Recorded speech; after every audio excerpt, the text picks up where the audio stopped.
All right, let's get a little bit of focus here. Well, hello everybody out there in Atlanta. This is Chris from HLegacy.com with another exciting episode of Topher's Log. Now, if you don't know what Topher's Log is, you can go back and watch the first couple episodes. We started the first weekend of January, and we're going to keep marching on until we get to Halloween Horror Nights 29. So for this week's topic, I wanted to talk a little bit about something that's sort of been floating around and keeps coming up this year, and that is this notion that Halloween Horror Nights and Universal is going to be restricted on using properties from both Warner Brothers and 20th Century Fox. Let's start with the Warner Brothers thing first because that one's a little bit easier to address than the Fox one. For those people that don't know, last year Warner Brothers decided to sort of do their own thing. They decided to do their own theme park style haunt out there on the Warner Brothers backlot. It was called Horror Made Here. And they used stuff like It, The Conjuring, and The Exorcist, and Freddy and Jason, in their own haunt.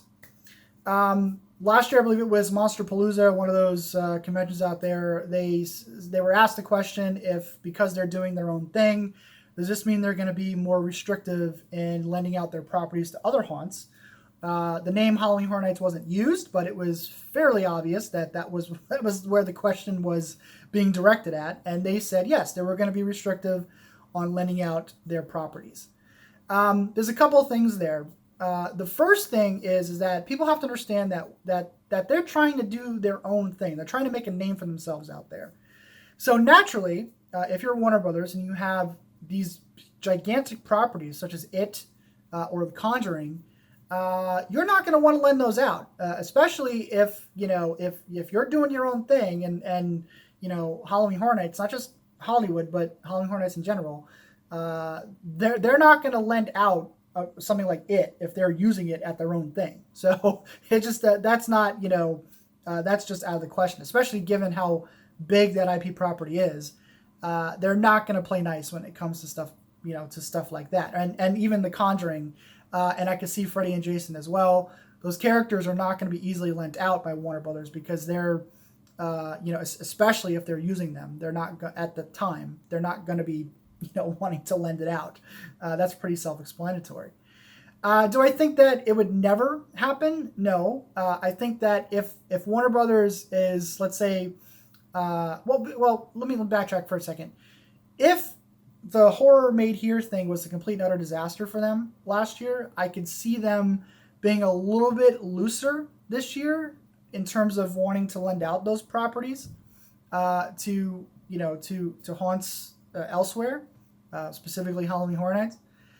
But last year it was kind of somewhere in the middle. I don't think it was a gigantic home run for them, and I don't think it was a huge disaster for them. I think it had a lot of mixed reaction last year. So I think what they could do moving forward, and probably what they will do moving forward, is sort of address what didn't work last year and, build on that and do something a little bit different. Probably with the same properties, especially with It 2 coming out this year and the Conjuring. Last year, it was The Nun last year. They had The Nun. They might have The Nun there this year, or whatever part of the Conjuring universe is out there that they could use. I could see them, keeping hold, especially those two properties, because right now for Warner Brothers, those are two big horror franchises. They did use the DC stuff out there too, which I thought was interesting. The whole Arkham Asylum thing or whatever it was called. So yeah, so I at least for the time being, for the next couple years, it's going to be a little bit harder for Universal to go to Warner Brothers and say, hey, can we have these? Can we, let's make a deal. We'll use these properties. Is it impossible? No. Universal kind of does have a good working relationship with Warner Brothers, even though there's been some bumps in the road as of late. I think that they, if it's not, and if it's not a big property, like let's say just pulling something out of my ass, let's say something like Gremlins, right? Gremlins is a Warner Brothers property. It's a little bit of a smaller property. It's not as big as something like The Conjuring or It. And if Warner Brothers is not using it at their Horror Made Here event for the year, sure, be like, okay, fine. You want to go use Gremlins? Here's Gremlins. Have fun with it and do your own thing.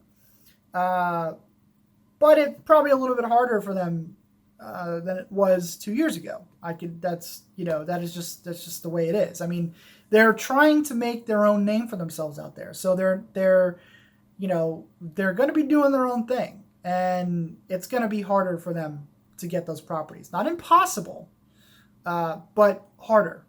So if there is a Warner Brothers property out there that you're like, especially with stuff like The Conjuring and It, I know people want both of those properties to come to Halloween Horror Nights, but it's just, for as long as they're using it out there, it's not going to come here. It's just not, because those are major IPs for them, and they're theirs, so they're going to be using the crap out of those for as long as they can.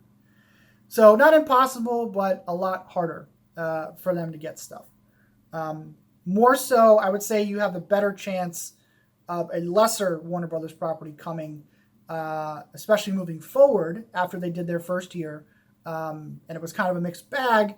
They may be like, all right, well, we won't be as restrictive on some things, but you best be damn sure we're going to be holding stuff like It and The Conjuring and Freddy and Jason, close to our hearts, because they're ours and they're very popular, and we can do whatever the fuck we want with them. So on that angle, no, but maybe a lesser known property, they'll be a little bit more, they'll have a little bit more ease in terms of giving it to lending it out to something like Halloween Horror Nights. The 20th Century Fox thing is a lot more complicated than the Warner Brothers thing, mainly because it is the mouse.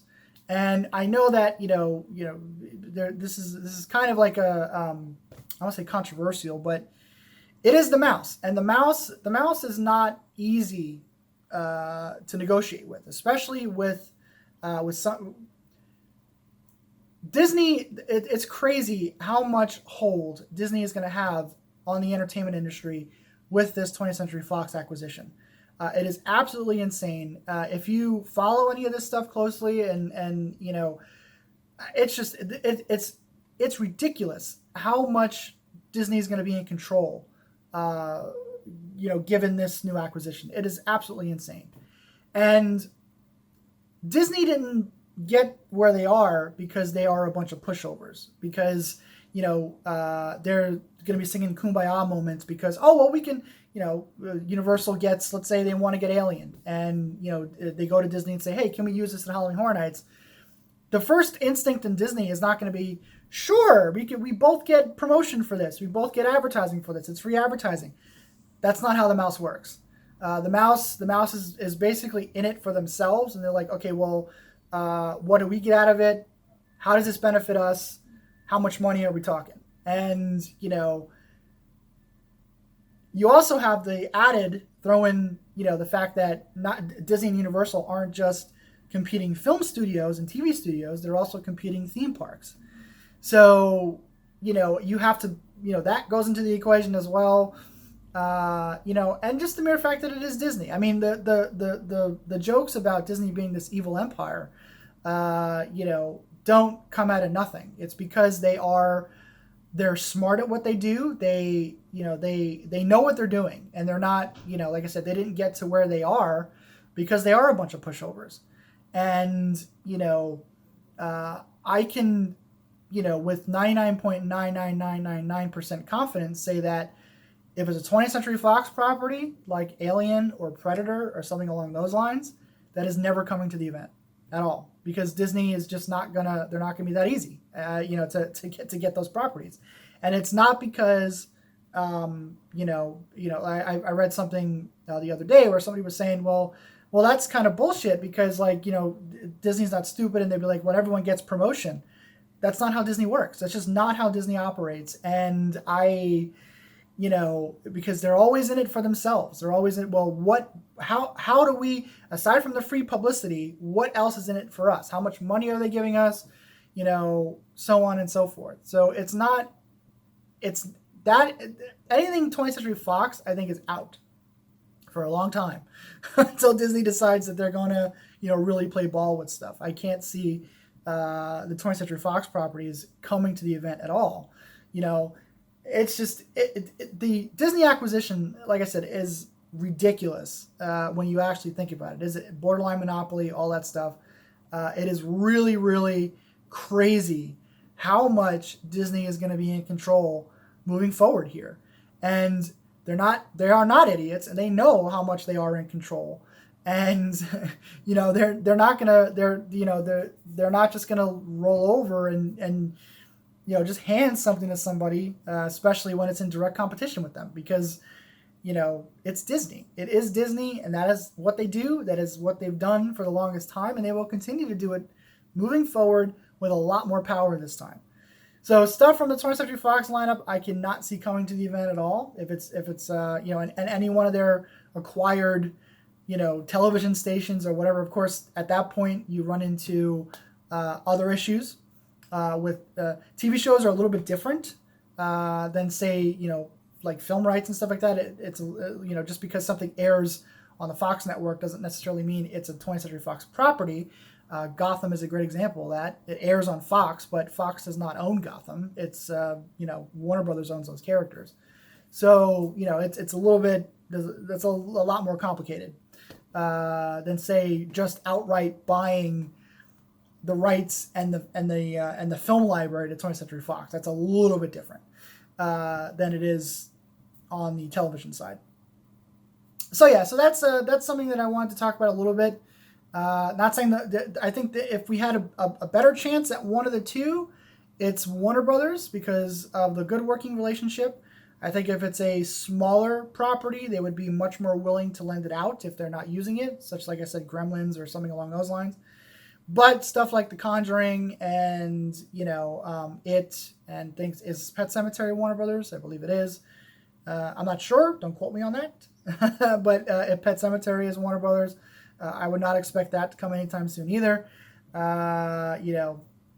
It is what it is. Warner Brothers is just trying to do their own thing, and I can't fault them for trying to do their own thing. And if it doesn't work, then hey, you know what? It doesn't work. We'll go back to to lending out all our properties.